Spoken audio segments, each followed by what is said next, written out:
There is no doubt that most of us, in our childhoods and later in life, heard all about the stories and legends of King Arthur and his Knights of the Round Table. For many, the stories of Arthur and his exploits were the integral part of growing up, and they continue to be the central aspect of what is a quintessentially British identity. But today, we won't be focusing on King Arthur. Instead, our story shifts to one of his closest companions, a knight equally dashing and brave, whose legend is the central part of the Arthurian legend, Sir Lancelot. Depicted as one of the most gallant and brave of all the Knights of the Round Table, Lancelot of the Lake is considered the epitome of that traditional, chivalric romance that served as an inspiration and an ideal to many over the centuries. The early origins of the story of Lancelot. The earliest mentions of the character of Lancelot are positively dated to the early decades of the Middle Ages. The earliest known literary work that features Lancelot as a prominent character is known as Erec and Enide, written in 1170 AD by the medieval French poet and troubadour Chrétien de Troyes. He is widely regarded as one of the most important authors of medieval literature and the Arthurian legend, and is also credited with most likely creating the characters of Lancelot, the Knight of the Cart, Yvain, the Knight of the Lion, and Percival, the Knight of the Grail. It is possible that his works, which were highly novel for the time, popularized the early form of the novel and gave a major rise in popularity of the Arthurian romance. After first appearing in the said work, where his name is included with those of Knights Gawain and Erec, Lancelot continues to appear as an increasingly important figure in Chrétien's future works. Later on, with the publishing of Lancelot, the Knight of the Cart, this knight becomes the main protagonist of his own story. Chrétien de Troyes' work is also the first to name him as Lancelot du Lac, Lancelot of the Lake, which was later picked up by other authors both in France and in England, establishing the name in various forms. Now, scholars who have been struggling to find the truth before the historical authenticity of both Lancelot and King Arthur, placed a great deal of attention on this medieval work. Troyes wrote his story without focusing on Lancelot's background too much, as if his readers were already well familiar with this hero. This serves as a possible proof that the legend of Lancelot existed even before this work was written. One of the leading scholars on the subject of medieval French literature, Mathilde Bruckner, perfectly sums this up.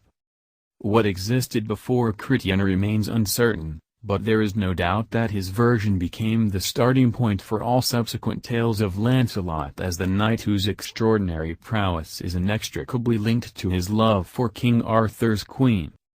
In an attempt to trace the origins of Lancelot as an actual historical figure, one of the best insights can be hidden in his name, and so one way to go is to look at the origin of the words and names in and of themselves. One of the more interesting theories can link Lancelot with some older, pan-European ancient legendary hero. The prominent English historian of the early 20th century, Alfred Anscombe, proposed that the name has Germanic origins.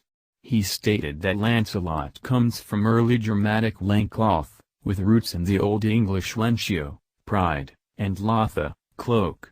This in turn he connects with the historical Vinavlith, a Gothic tribe that supposedly settled in Britain at Vinovia, today Binchester. And as Lancelot can be connected with Binchester, Anscombe's parallel does make some sense. Other scholars argue that the name Lancelot was simply invented by Troyes in his novels, while others propose another interesting theory. It is stated that the name has been derived from Angus Lass, one of the characters from the pen of Geoffrey of Monmouth, a major figure credited with the development of the legend of King Arthur. Angus Lass is most likely the anglicized form of the name Unguist, which belonged to the son of a 6th century Pictish king. When transliterated into French it became Ancelaus or Lancelas, and from there, Lancelot emerged. Over time, historians proposed a multitude of possibilities for the origins of the name, and most of them are rooted in actual historical figures of princes and kings. Could Lancelot be a representation of a Celtic deity?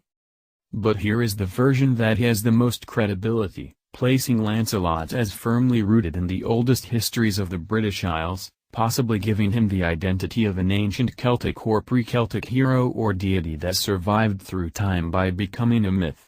This version was proposed by Roger Sherman Loomis, who was one of the leading scholars of Arthurian myth. His theory states that Lancelot is directly related to Lanleog, roughly pronounced as Lanleog, that appears in a Welsh story called Culch and Olwen, and tells of a hero related to the Arthurian story. Here he is connected to the Welsh hero Llwch Lawach, Llwch meaning lake. Most agree that this hero is euphemized form of the Celtic deity Llwglon Bemnec, a major god of the Celtic pantheon. Those are just some of the attempts to prove Lancelot as a hero with real origins. But what of the Arthurian story? In the many medieval legends related to Arthur and his chivalrous knights, Lancelot stands out as the very best of them all. But in a predictable medieval literary twist, love and passion stand in the way, and his chivalry soon becomes blinded. Lancelot is entrusted with the protection of the king's wife, Guinevere. However, her striking beauty could not be resisted, the two fall in love and start an affair. Reason is passion's slave, it is said, and thus Lancelot becomes truly blind to his duty. Madly in love with the young queen, he betrays King Arthur, and so begins a tragic set of events that would lead to the demise of Arthur and the end of his rule. In these stories, Lancelot is no mere upstart or a mystery knight.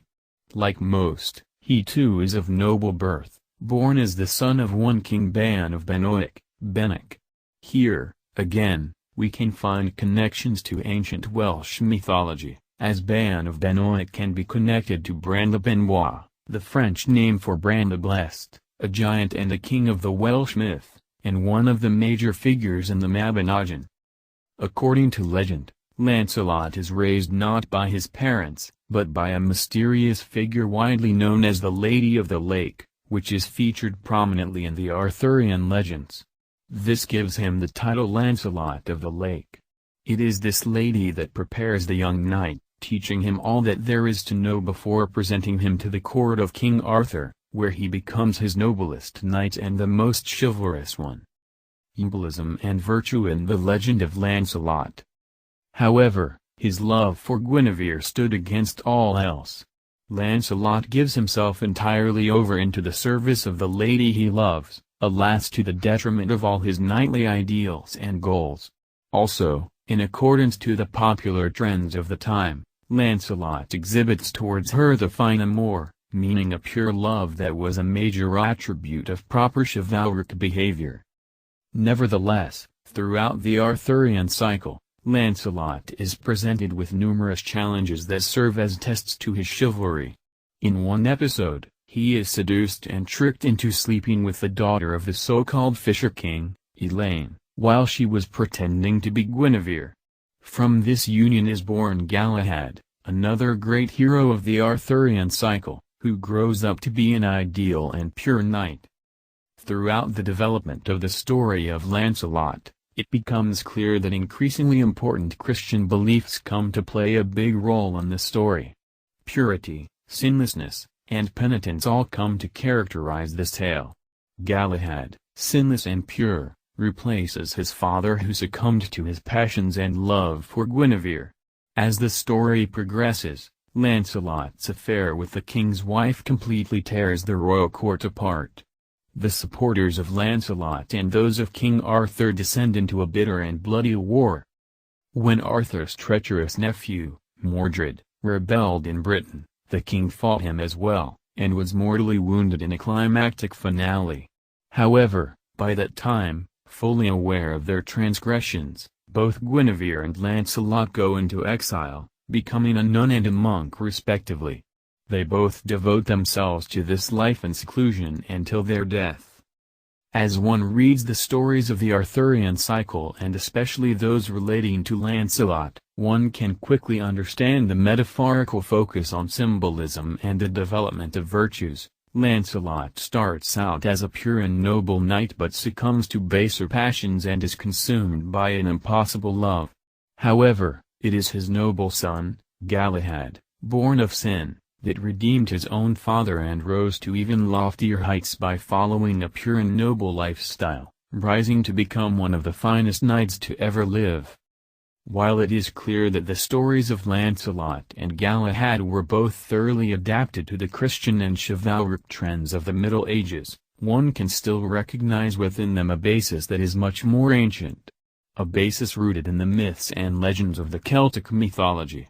And that is the important part. The story of Lancelot is a remnant of something much greater, of old stories of gods and mortal heroes, of legend and reality intertwined.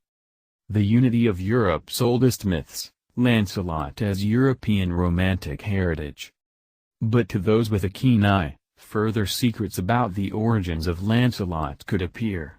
If we consider that the main story of Lancelot, written by Chrétien de Troyes in the Middle Ages, was greatly fueled and inspired by Christian beliefs dominant at the time, we can quickly see that Troyes might have relied on the Bible for some inspiration in creating the story of Lancelot. One theory suggests that his name means simply Lance, sons of Lot, Lance Aplot in Welsh. As such, his story could be inspired by that of Lot, a figure from the Bible and the Book of Genesis. Much like Lancelot, Lot is tricked into sleeping with women, in this case his own daughters. They bear him two sons. Other scholars give him a Germanic origin, connecting him with a historical figure, one Lancelot, also called Landolt, from circa 930 to 991 AD, Count of Altenburg, Cletgay, Thurgall, and Lord of Moray. He was the son of the famous Guntram the Rich, a powerful Count of Brisgay of possible Frankish or Burgundian origin, who is considered as a probable progenitor of the House of Habsburg. Either way, the possibilities are numerous, and the truth of Lancelot's origins might never be known. Fact or fiction, Lancelot became one of the unmistakable symbols of the Arthurian legend, and one of the most important figures in European romantic heritage. Today, he is considered as a mainly English hero, but he is in fact a mythical knight that is a part of the entire pantheon of European history. In many ways Lancelot is the symbiosis of many ancient European myths, whose visage, hazy with age, entwines the real and the imagined, the gods of old and folk heroes of battles long gone and forgotten, becoming part of our shared identity.